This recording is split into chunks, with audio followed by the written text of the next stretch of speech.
Biasanya seseorang ketika memulai sebuah penelitian, terutama peneliti-peneliti baru, itu kebingungan untuk mencari inspirasi apa dan dari mana sumber penelitian yang harus dilakukan.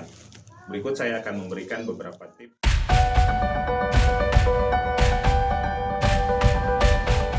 Bismillahirrahmanirrahim. Assalamualaikum warahmatullahi wabarakatuh. Kembali lagi kita dalam pembahasan metode penelitian. Kali ini saya akan membahas tentang 7 sumber inspirasi yang bisa digunakan untuk memperoleh masalah penelitian. Biasanya seseorang ketika memulai sebuah penelitian, terutama peneliti-peneliti baru, itu kebingungan untuk mencari inspirasi apa dan dari mana sumber penelitian yang harus dilakukan. Berikut saya akan memberikan beberapa tips sebagai sumber yang bisa kita jadikan sebagai inspirasi dalam memperoleh masalah penelitian. Yang pertama, inspirasi penelitian bisa kita peroleh dari pengalaman pribadi. Ini sifatnya lebih personal. Seseorang yang telah melalui sesuatu, telah mengalami beberapa hal, telah menjalani hidupnya dalam kurun waktu tertentu, pasti memiliki pengalaman yang bisa dijadikan sebagai bahan kajian penelitian. Nah, pengalaman ini sifatnya lebih personal dan lebih umum, meskipun tidak selalu berhasil untuk dijadikan sebagai sumber inspirasi utama, tapi pengalaman pribadi ini bisa dijadikan sebagai salah satu sumber untuk memperoleh inspirasi dalam proses penelitian, dalam memulai penelitian. Yang kedua, sumber inspirasi yang lebih spesifik dari pengalaman pribadi adalah pengalaman praktis atau pengalaman profesional. Pengalaman praktis atau pengalaman profesional ini akan muncul setelah kita menggeluti atau bekerja atau melalui suatu bidang-bidang tertentu. Dan tentunya pengalaman praktis ini atau pengalaman profesional ini jauh lebih spesifik dari pengalaman pribadi, karena sifatnya akan berkaitan dengan bidang ilmu atau minat atau bidang pekerjaan yang digeluti oleh seseorang. Biasanya lebih mudah memperoleh masalah penelitian dari pengalaman praktis ini ketimbang dari yang pengalaman pribadi. Yang ketiga, dari sumber inspirasi penelitian ini adalah kajian literatur. Kalau kita belum memiliki pengalaman, belum memiliki pengalaman yang banyak, belum memiliki pengalaman praktis atau pengalaman profesional, kita bisa mengkaji literatur atau dengan cara membaca. Banyak membaca, banyak memperoleh informasi yang dibutuhkan yang berkaitan dengan proses penelitian. Artinya penelitian ini bukan sesuatu yang kita bisa anggap abrakadabra atau tiba-tiba ada. Harus ada inspirasi yang mendorong kita untuk melakukan penelitian. Nah, biasanya untuk kajian literatur ini adalah bagi seseorang yang secara pengalaman masih minim, secara pengalaman pribadi juga masih tidak terlalu banyak, secara masalah pengalaman praktis juga masih kurang, bisa memulai dengan membaca berbagai informasi yang dibutuhkan untuk berkaitan dengan proses penelitian. Ini akan sangat membantu karena dengan membaca kita memperoleh informasi yang banyak.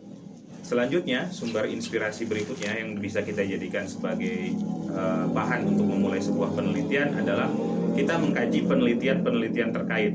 Lebih spesifik dari langkah sebelumnya, karena di langkah ini kita benar-benar memulai dengan mencari, membaca sumber-sumber tertulis, sumber-sumber informasi berdasarkan penelitian, tetapi berkaitan dengan minat atau ketertarikan kita di suatu bidang tertentu. Nah, ini bisa menjadi sumber inspirasi yang jauh lebih spesifik karena akan benar-benar berada pada konteks akademis, berada pada konteks profesional yang benar-benar kita ingin geluti atau kita ingin teliti. Ini juga merupakan sifatnya lebih teknis daripada inspirasi-inspirasi yang sebelumnya. Yang kelima, dari proses mencari inspirasi ini bisa kita peroleh dari yang namanya isu-isu sosial.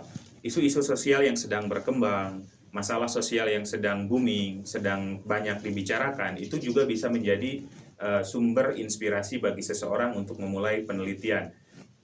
Cari penelitian atau cari masalah penelitian, cari topik penelitian dari isu-isu yang sedang berkembang. Ini bisa menjadi penelitian yang sangat hangat karena berkaitan langsung dengan apa yang sedang terjadi, apa yang sedang viral, apa yang sedang banyak diperbincangkan oleh banyak orang, dan lebih mendorong orang lain untuk lebih ingin mengetahui tentang penelitian tersebut.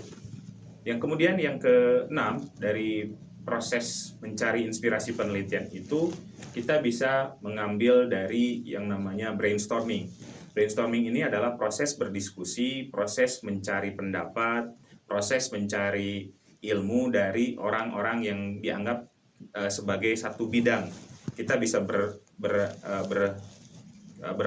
berdiskusi, bertukar pendapat, saling memberi informasi, sehingga nanti akan terbentuk suatu wacana untuk menghasilkan kajian-kajian tertentu.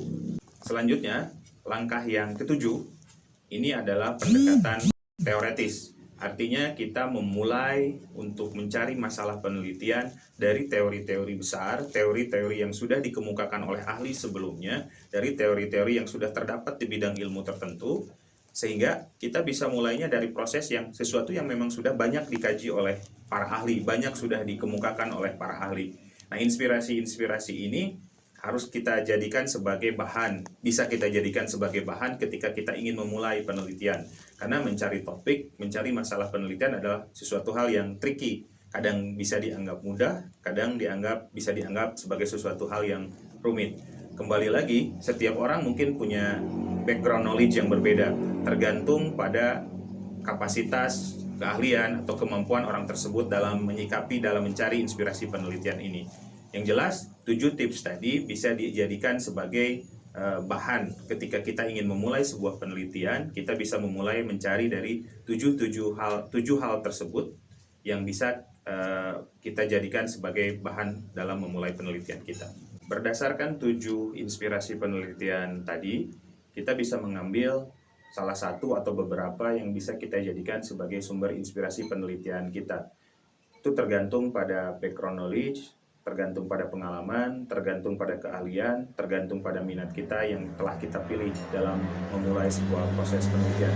Mudah-mudahan tips tadi bisa menjadi bantuan atau bisa menjadi sumber inspirasi bagi kita dalam mencari masalah penelitian.